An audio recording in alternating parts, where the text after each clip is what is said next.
Okay, good evening all. Thank you, and welcome to the final session with the title Automation, Labor Struggles and the Future of Work, which I think is a very fitting final session for today. And we'll be having a lot of interesting thoughts shared before the dinner at 9 p.m. My name is Juha Leppänen. I come from a Nordic think tank, Demos Helsinki. We're based in Helsinki, and essentially our role in the society is twofold. We're trying to create futures in which positive visions are created, something that was referred to in the morning as well. And secondly, we're trying to implement those visions with different organizations. And actually right now, we have around 8-person team working to create scenarios for the future of work with a lot of the Finnish institutions and organizations in the mix as well. So the topic personally is something I'm very fond of and I find incredibly important. And in terms of the structure of this 2-hour session, we'll start with 3 15-minute presentations from each of the panelists, which will be followed by an open discussion. And my personal hope is the final 30 minutes of this session would be used to discuss how we would see the future of work, what would we like to see in the future of work, and how would we get there. So kind of like a small, perhaps a little bit difficult task in the end, but what better way to end. First of all, I'd like to introduce our experts and panelists, all of which are experts on the topic, but also workers and doers in the theme. We have Dr. Philipp Staab from the Institute for the History and Future of Work. Philipp is a researcher in labor, political economy, and social inequality. Secondly, we have Annette Muehlberg from Verdi, which is the United Services Union in Germany. Annette works as the head of Verdi working group on digitalization and is responsible for digital labor, net politics, and e-government. And for the 3rd year in a row, Annette has been organizing a major conference on this theme. Thirdly, we'll have Valery Alzaga, a labor organizer and social and migrant rights activist. And Valery has worked in a lot of different countries and regions with a variety of unions and organizations, so her expertise is wide and broad, and I'm hoping that we all learn a lot from her tales. Valery's main interest is to develop new forms of organizing for highly unorganized and precarious workers, specifically in the service sector. And before we start, our note taker will be Federico from VIGS. Wonderful. Thank you so much. So we'll head out with Philipp's presentation on the more theoretical side and then work our way from there. And in the end, we'll go to case studies and concrete practical examples in regards of labor struggles, automation, and future of work. But first, Philipp, please. Thank you, first of all, for inviting me to this very interesting conference. I really enjoy being here. It seems like today I'm the only one who has slides. I received this email saying, please send us your presentation, and so I did. It's like I'm the stupid one in this situation. I don't know. Well, maybe it helps us to energize a little. In this quite late session, we're already tired and probably going for dinner, or looking forward to dinner. The title of my, or let me say this first. When I give presentations or when I speak publicly in Germany, I'm usually speaking about digital Silicon Valley style digital capitalism. And then when I go abroad, like now, people kind of expect me to give you the German perspective, to tell you what is going on in Germany. So today I'm going to try to in a way do both, and we'll see how this works out. I have 15 minutes, so I'm really going to rush through it, but we have talked about most of the things I'm going to mention one way or another already today. The title of my presentation today is Varieties of Digital Capitalism. You could put a question mark there because we're really talking about, as I see it, emerging systems, not really systems or production models that are there already, or at least the variety isn't there already. So I skip my definition of digital capitalism, which I usually keep there for the academic purpose, where people want to see a definition before they start talking about phenomena, and then they say this doesn't fit and so on. I want to say a few words about the background of my thoughts on digital capitalism, which is basically what has been already mentioned as depression of the contemporary state of capitalism, or secular stagnation. And I want to emphasize on a particular point there, which is that in large parts this secular stagnation we're facing right now, and for a while actually, at least in the OECD world, is in large parts due to a weakness in demand, right? This is in a way connected to what Evgeny said in his reading of Streeck, right? Streeck, the story of Streeck is as well that we come out of a history, in the West we call it Fordism, Keith talked about it a little, and from an economic point of view, what is Fordism? Fordism is the simultaneous progression of production and consumption, the connection, systematic connection of mass production and mass consumption. Of course, this, as you all know, this system kind of tumbles into crisis somewhere around the 1960s, 1970s, depends on where you're looking at. And from then on, we still see increases in productivity, but we do not see much progression in wages anymore overall. So this creates a problem in demand. I'm skipping the whole part where I problematize, where I say how productivity is a problematic thing and so on, but because it is, of course, not the 5 to 10% of the post-war decades, the first 3 post-war decades anymore, but it is still around somewhere in between 1 and 2%, so it's still progressive, while wages are not. And I think it's important to keep this in mind when we try to understand, or at least try to understand my understanding of digital capitalism, which is the business models, the type of capitalism you can see in the Big Five. I'm not going to talk about roots and recursiveness. This was somehow Dan's topic, and I wouldn't say much more than he did. But I think it is helpful in understanding the digital capitalism of the present when we relate it to the secular stagnation as a problem of, as a strategy, digital capitalism as a strategy to push demand. It's not really about pushing productivity, labor productivity in any way. It is really about the intensification of consumption, intensification of demand.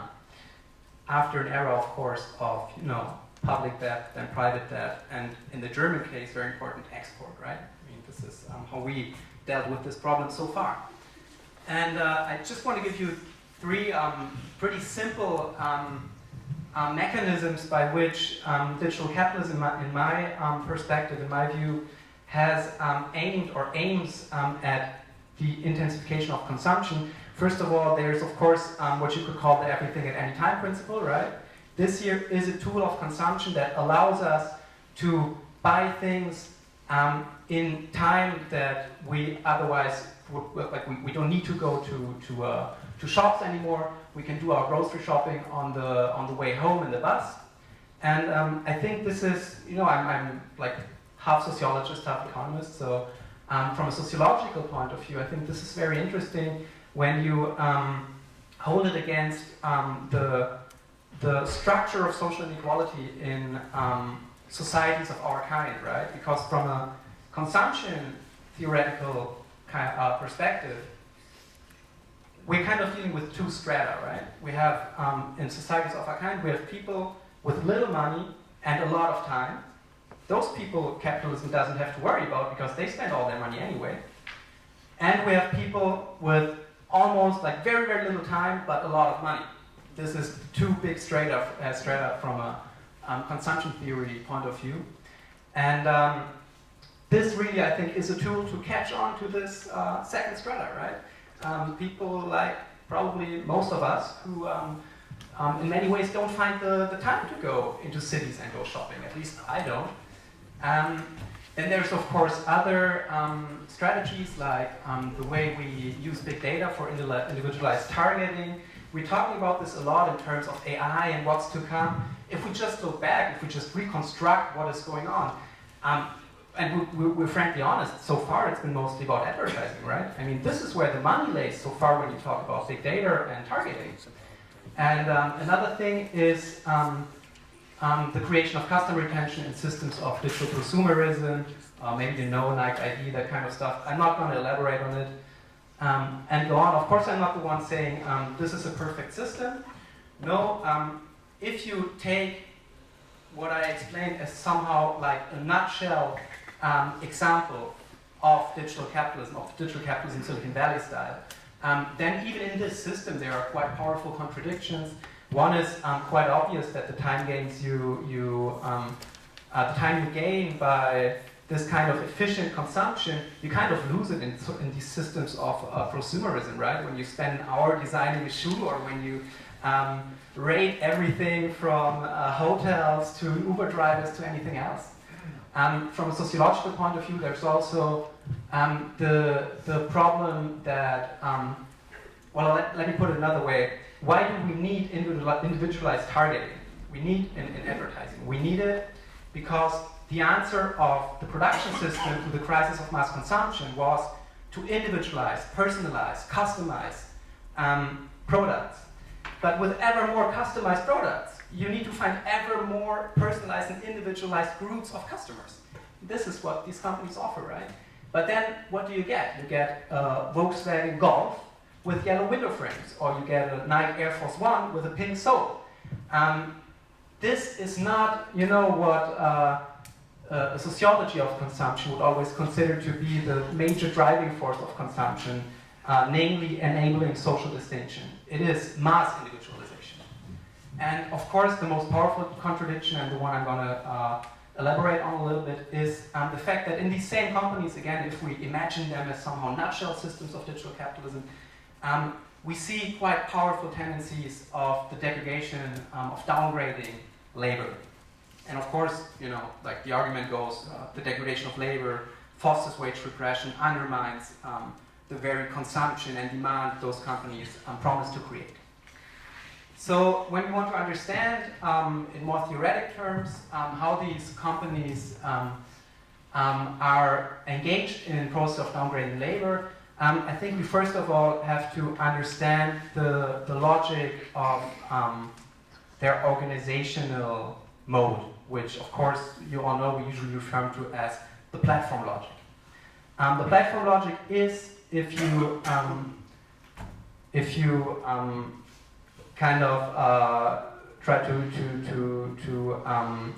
bring it to one point, it is a combination of very small centers, often small centers with very little employment, which is pretty good employment many times, and rather large peripheries. And actually these companies depend on the creation of peripheries, because this way they create market competition for labor and so on. It is, you know, I did bring you the Mechanical Turk, of course, as one example. It is about the systematic detachment, social detachment of labor out of the institutions regulating the labor market in societies of our kind, out of the company as a place where labor, where you have where the access to labor law actually happens, all that kind of stuff, out of unions, of course, as all these people are, or as the peripheries often are self-employed. It is, the second point is that of downgrading labor is that it is in many ways about a radicalization of control in places we, as sociologists of labor, didn't really think it would happen. Service economies, for example, decentralized work, even interactive work. Doing a study on a case study on Amazon recently, she showed me the 5-minute sign.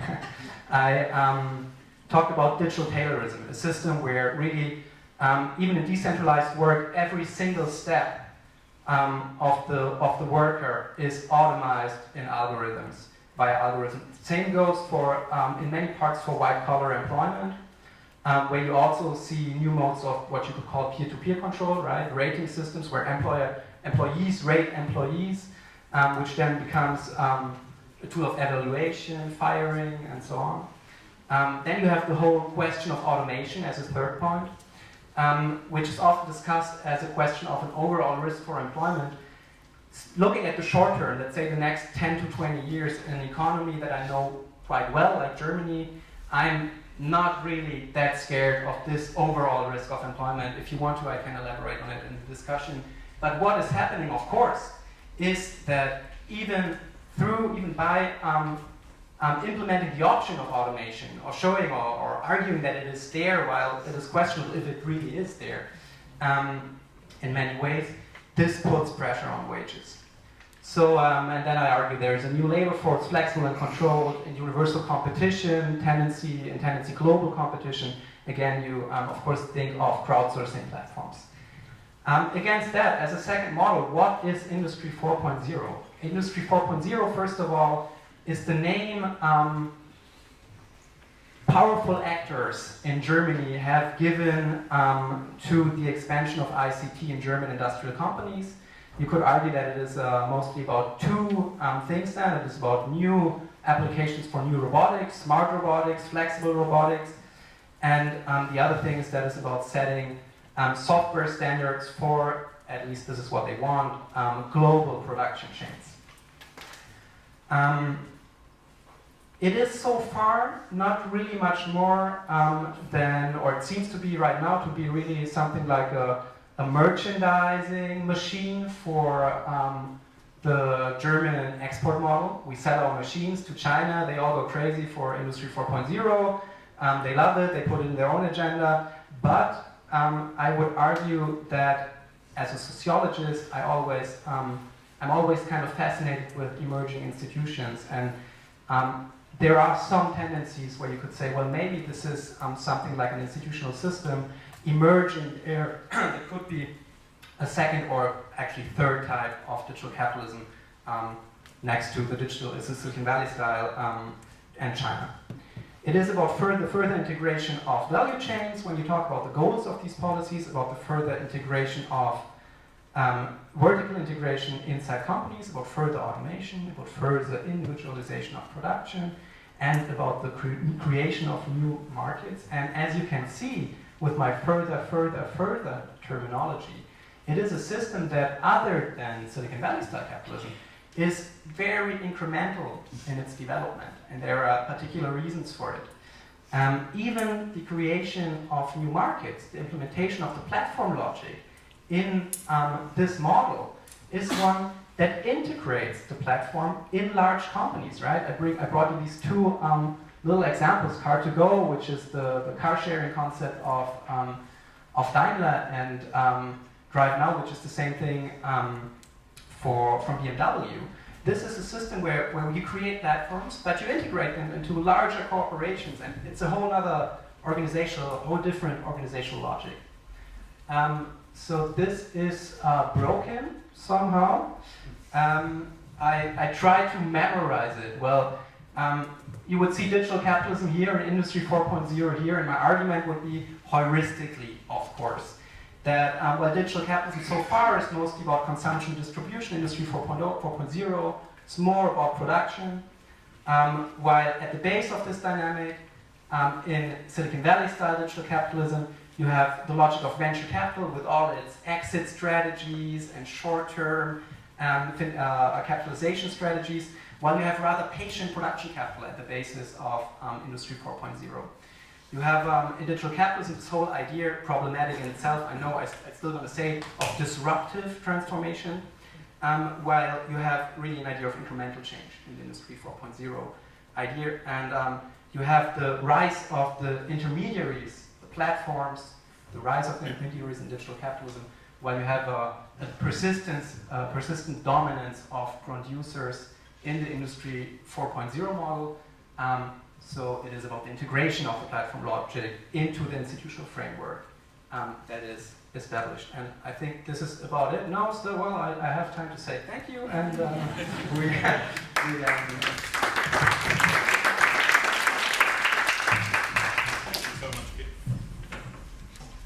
Thank you, Philipp, for keeping with the time and for a wonderful presentation. And we'll continue with Annette.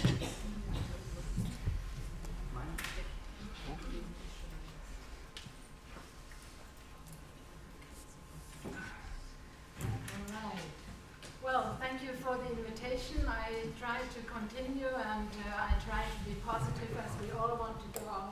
Oops, what is the problem? It's on, but I can't eat it, so it's no problem. Okay. I try to give a positive vision, of course. We are, as a trade union, always positive and trying to do the best for our folks. So we developed guidelines for good digital labor, but that's only one part of it. Labor is one issue, but if the infrastructure is broke, you have problems. So we also developed guidelines for good public service provision and common goods. And we are just working, and I hope I get much input by you, and with the help of you, we can continue to develop a checklist for politicians, business, academia, trade unionists, how to evaluate digital projects, as it is a business project or whatever. Sort of, I give you an idea later. And finally, I want to give you a short presentation on an initiative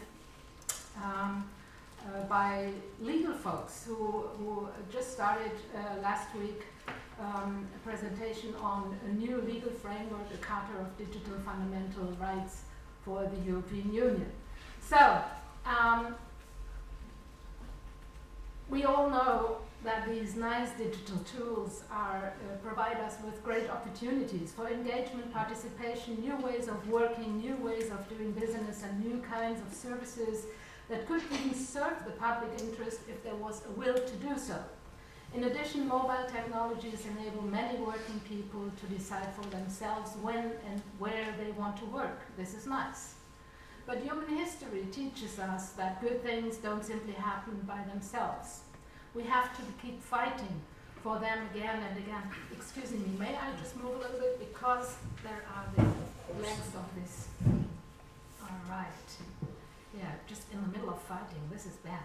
We have to keep fighting for them again and again. And to do that, we need people who are doing their bit at all sorts of different levels to ensure that the internet as a basic infrastructure and the democratic and social advances that have already been achieved over decades, over centuries, we are an old trade union, are not ruined in the economic interests of a handful of large companies. Unfortunately, the danger of this happening is all too real. Here are some key examples. Net neutrality is in danger, and this is related to the working world. Huge surveillance and profiling operations are carried out by private companies and government intelligence agencies, and you cannot separate this from the working world and the normal living. And look at the exploitative working conditions at Amazon. I think you were really nice to Amazon. This applies both to the inhumane in-house working conditions and to platforms such as Mechanical Turk and Elance Odesk or Upwork. I'll give you one example.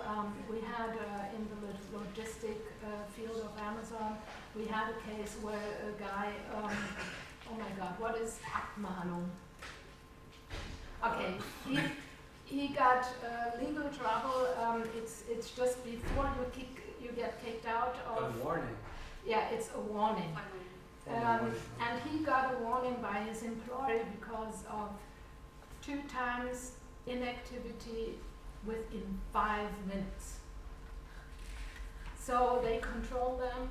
They just everything is noted. It's digitally kept, and so things like this are happening. But we have more general problems. We already mentioned the transatlantic trade agreements, which poses a threat to social standards and democratic and local accountability. And I want to point out these local accountabilities are driving forces of social innovation. And finally, there's a general trend towards a disastrous global price-cutting competition between online workers.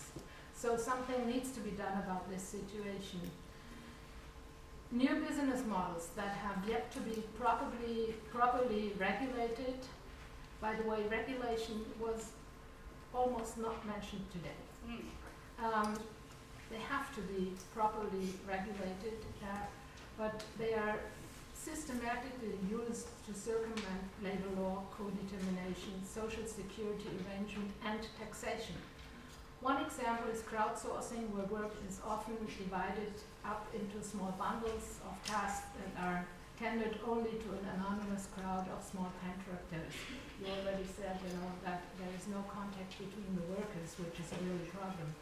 Crowdsourcing models enable work to be performed in a completely deregulated environment and deliver substantial cost savings to companies, as well as ramping up the pressure to accept similar conditions for people in regular forms of employment. And actually, yes, at least where I come from, we do still have regular employment.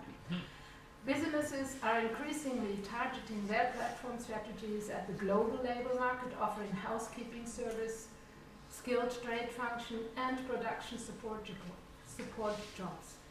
If we wish to promote good labor and good services, it will be necessary to experiment with alternative forms of organization and ownership, such as cooperatives. Just 2 weeks ago, we started an online platform cooperation consortium in New York to strengthen cooperatives. I think this is really important. We need a positive model for a digital society, as well as concrete measures and initiatives to make it happen. We must therefore work together nationally and internationally. We have to make sure that digital freedom does not become digital slavery, and that social standards are recognized both locally and globally.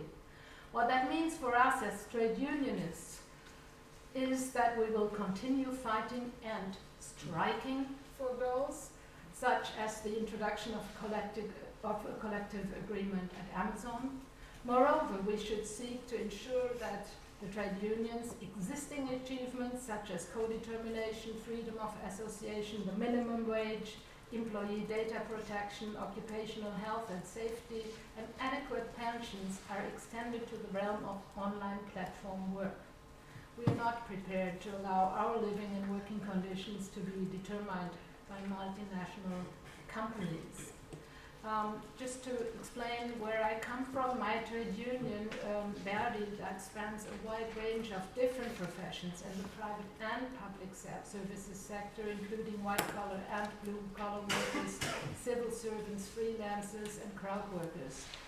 The areas that our members are employed in include commerce, municipal authorities, insurance, telecoms, science, local public transport, healthcare, IT services, and the press and media. So, it's really a wide range of services.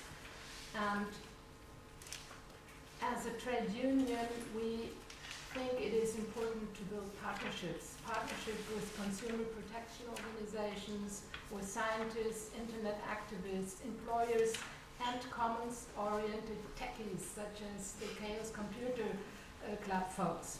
And this technical expertise is particularly important to us, since the way in which technology is shaped has major implications for how we live and work together in society. After all, as Lawrence Lessig said, code is law. So, you did not really mention the fear of the jobless, of the results. Is there how many rationalization will be there? So we all don't know. We don't have there are estimations. The famous Oxford scientists Osborne and Fry, they claim that 47 of existing jobs in the USA could disappear. So this is an issue that we think that also needs to be addressed by government. To influence the policy and regulatory framework, we cooperate in Germany with the Federal Ministry of Labor and Social Affairs. For instance, we are jointly seeking to develop concrete new forms of social security provision for freelancers and platform workers, together with a new right to continuing professional development for all workers. We cannot allow digital technology to be a threat that plunges people into unemployment and poverty and makes precarious work the norm. We prefer to regard it as a new challenge to be approached with a positive mindset. It is this spirit that our trade union has developed a set of guidelines for good digital labor. And here are 7 key points. I make it short. First is, of course, number 1 priority is obviously to secure and promote employment.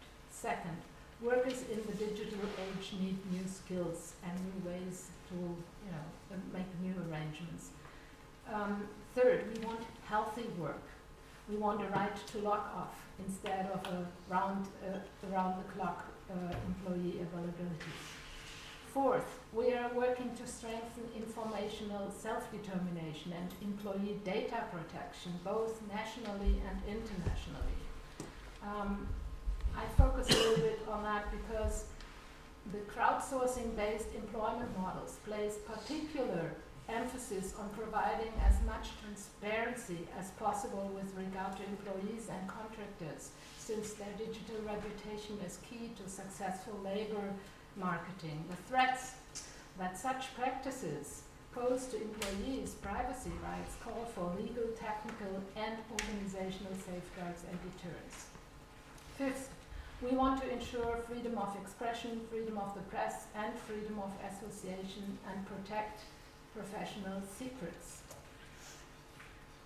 Confidential communication is a key requirement for exercising basic rights and for protecting professional secrets. We cannot allow this to be jeopardized by the introduction of data retention practices involving the blanket retention of traffic and content data. As I mentioned, we organize journalists, and just recently our head of our trade union, he joined a group of people who is actually taking this to court, to the Constitutional Court, the case of data retention.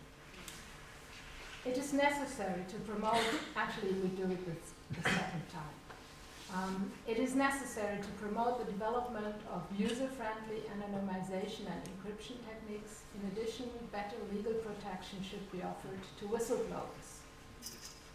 6, we need to extend the scope of co-determination and promote economic democracy. And fight the hubris of the world to withdraw from their responsibilities as employers. In Germany, for example, it takes too long. Maybe yes, I give this example. Co-determination in Germany is a really interesting issue because the introduction of technologies that can be used to monitor employees' performance and behavior is subject to co-determination. So the whole digital stuff is subject to co-determination. And we want compulsory transparency with regard to work process algorithms. And I think we have to talk about these transparency of algorithms and criteria for that. So, 7th, we want to strengthen social security. If we want good jobs for online platforms and workers too, it will be necessary to establish minimum standards for their pay, working time, health and safety, and legal and social security.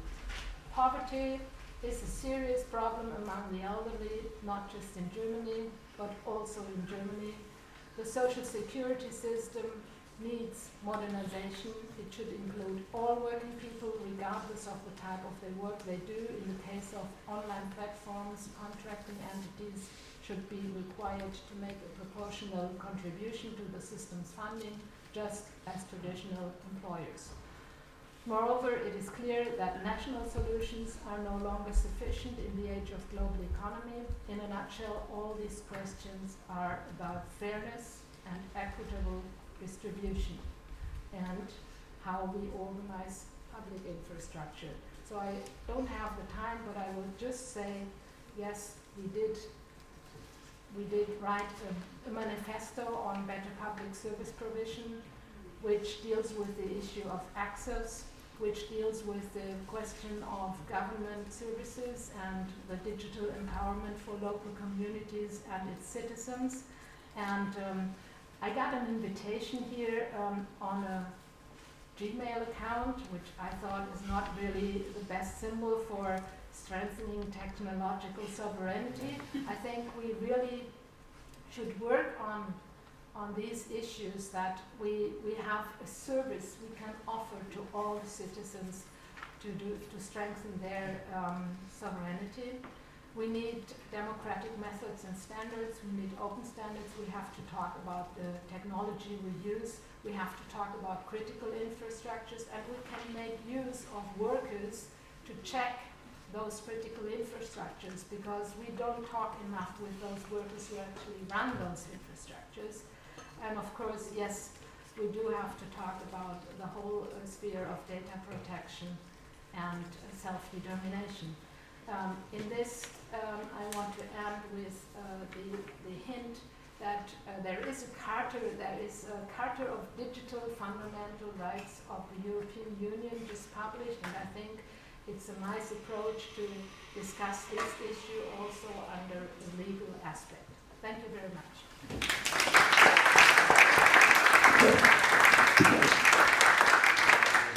Thank you, Annette, for very insightful thoughts.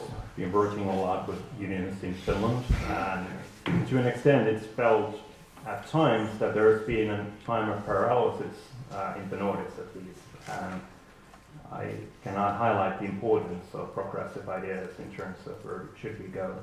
So finally we'll hear a few words from Valery in terms of organizing ourselves and getting action. This one. Hello everybody. Is everybody awake still?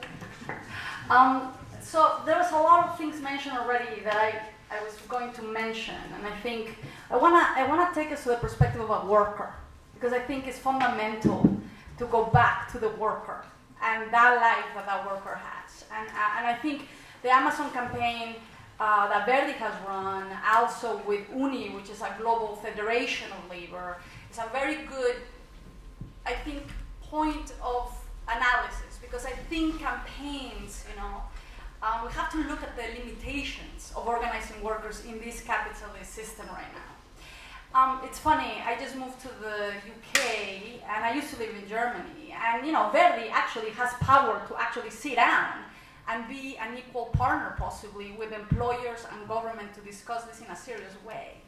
I come from the US and I come from the UK, where labor rights are just in such an attack and disarray that just the fact that they have works councils and co-determination is like a fucking dream, It's like, what? I know. No, but what I'm saying, but they, fair enough, the Amazon workers have been striking in Germany, and I think to the credit of the unions, they still have a lot of power, and they are campaigning. I think we all could do better jobs of campaigning. And I think the global aspect of multinationals like that are a problem, because we cannot, no matter how much coordination there has been in different hubs, we have not been able to push Amazon to actually unionize and give us neutrality and actual agreements across the world, which in other sectors we've been able to do, like services, in cleaning, in security. We've been able to globally get these folks to actually be accountable and actually extend the unionization rights across the board.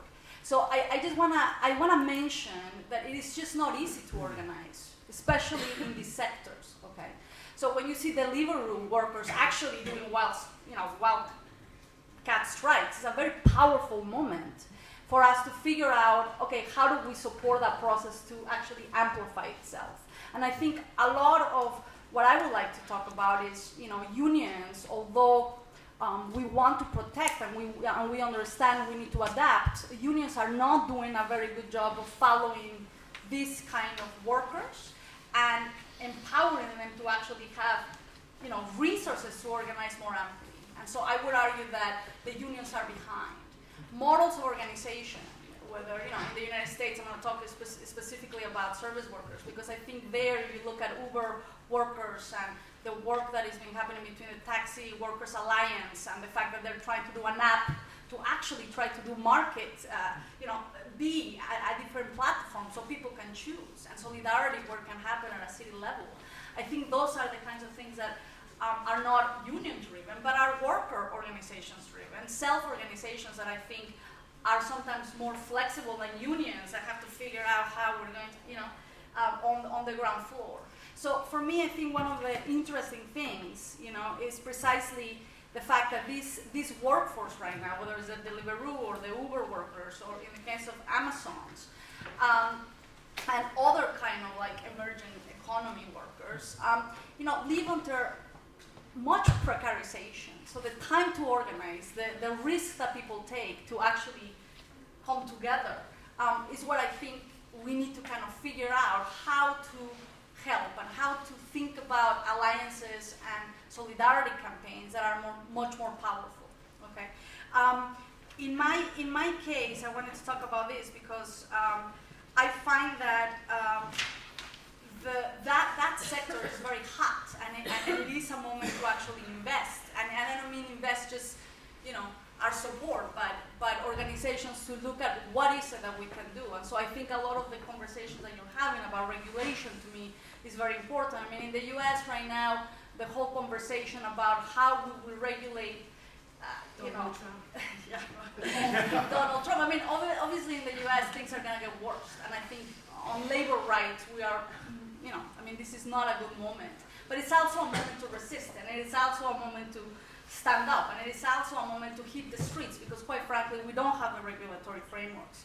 I do want to say that in Europe, though, the fact that people have the right to join a union, it's already a huge amount of power that, if you join a union and you have a critical mass of workers, you can negotiate collectively, maybe not bargain collectively. It's a human right. It is a human right, but not everybody has it. In the US, that's not the case. For me, what's important, I do think, is like, what are the models of organizing here? And how can we, as social movements and unions and consumers, begin to create alternative platforms?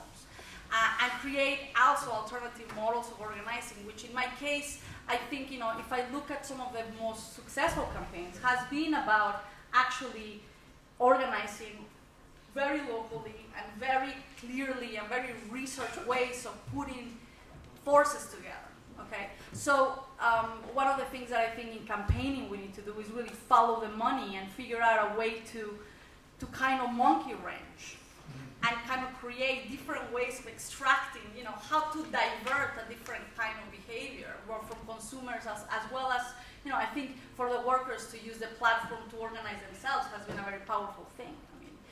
The fact that themselves can call each other. I mean, the Deliveroo, when workers were actually finding themselves by ordering food themselves and having the couriers come to each other and looking at the, basically different gathering spaces, yeah.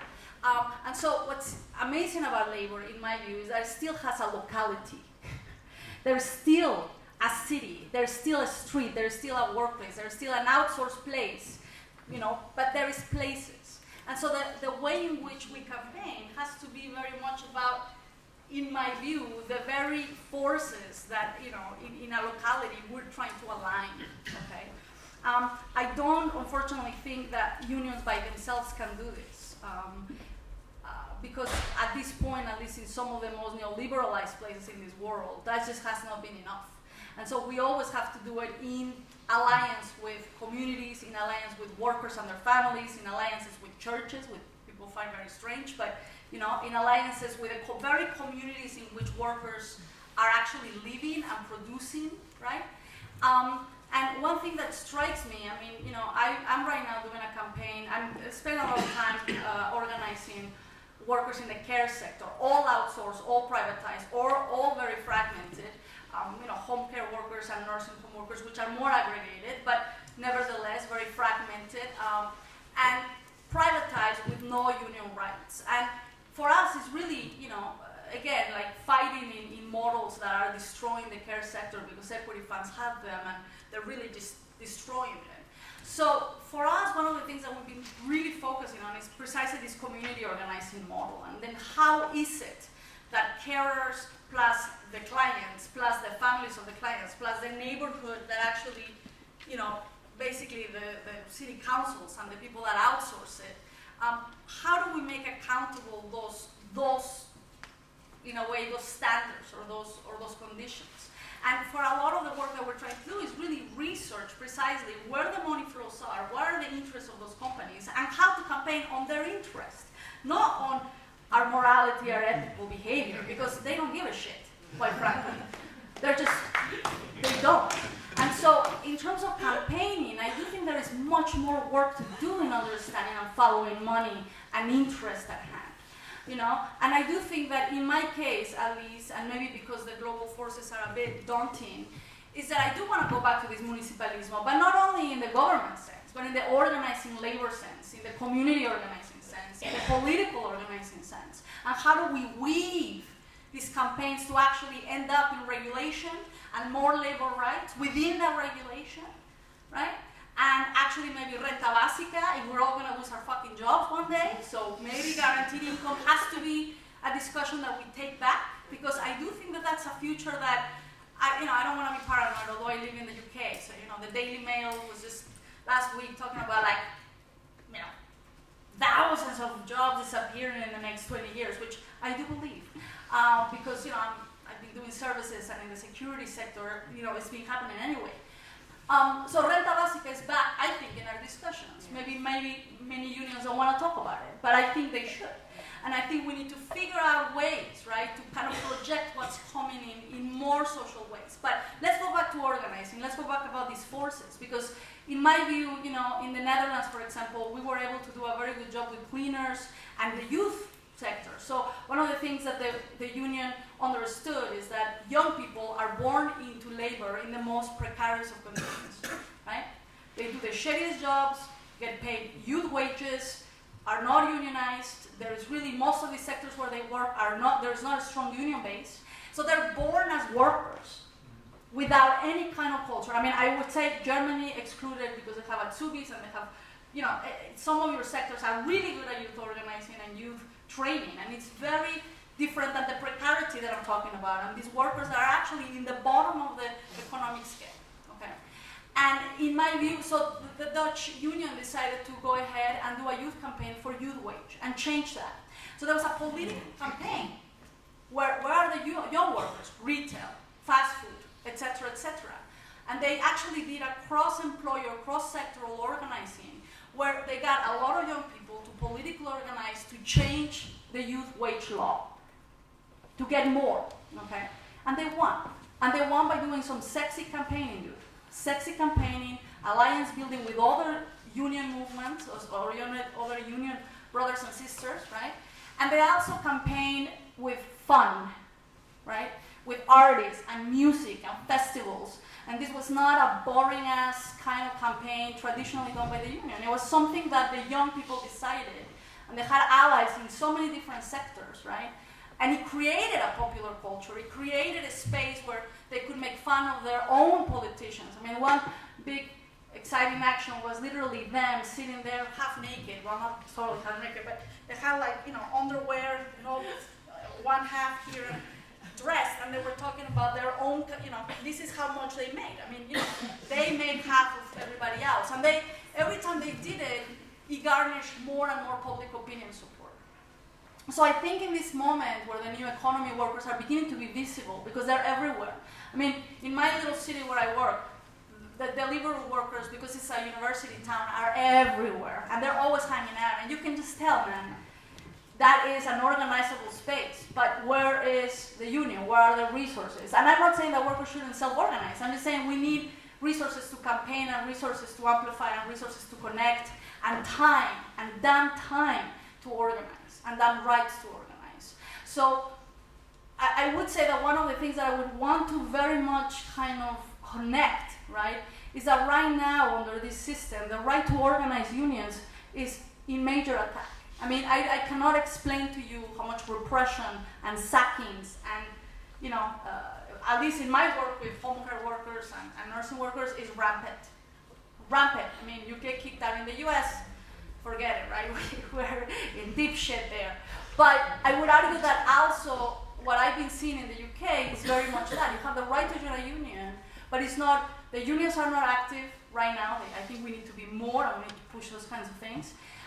If there are, there are independent unions. I mean, in the Deliveroo strikes have been supported by the Independent Workers Union in Great Britain, which is an interesting kind of independent union that is picking up these issues and is doing, I think, a very good job of making it visible and supporting it. But it's a very tiny, not very well-resourced union that I would argue is the moment to support, right?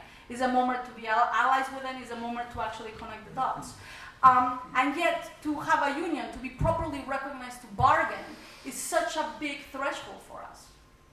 And I do think that those are parts of what we need to fight for. I mean, the right to form unions or the right to collectively organize without repression is something that I believe, should be protected both in a regulation way. Now, the use of technology in our fights has been very important. The Fight for 15, the fast food workers campaign in the US, has actually been done through social media. So we understand and we can use it to organize and to call each other and to be very flexible and nimble and campaign well.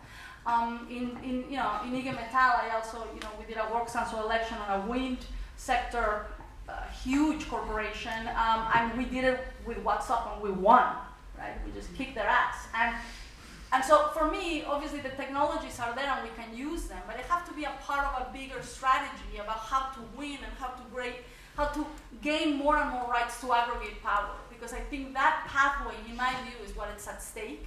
And I know it seems like obvious, but it isn't. It isn't when you're at the front line organizing workers. It isn't where most of these workers don't have a union background, are migrants, and not necessarily clear about what their rights are, and are also exploited. Because I think also this issue that people have time. I mean, most of the workers that I know either are students and doing Deliveroo and doing, university plus this or whatever, or they're migrants doing 2-3 jobs to maintain themselves in a city like London and then sending money back home. Yeah? So this time to organize and this time to, in the precarity that I see and in the workers that I organize, time is of essence. And so yes, social media and so on become an important time-saving space to organize as well. I would say, and the call is out for the fact that I think unions need more know-how in how to use social media better to organize ourselves. And I do think we're using it. Giving it to Facebook, that's our conflict. Yeah, that's a problem. But it works, and we shouldn't give it up. How long? I agree. This issue of creating platforms and co-ops, I do think is something that we need to really figure out. Alternative consumption, solidarity consumption. I mean, I'm in a city of universities. Shit, man, if we cannot organize students to be in solidarity with each other, with the precarity they have, fair enough. But there is space for political organization around these things. The question is resources. The question is that this shit just doesn't happen because we're right.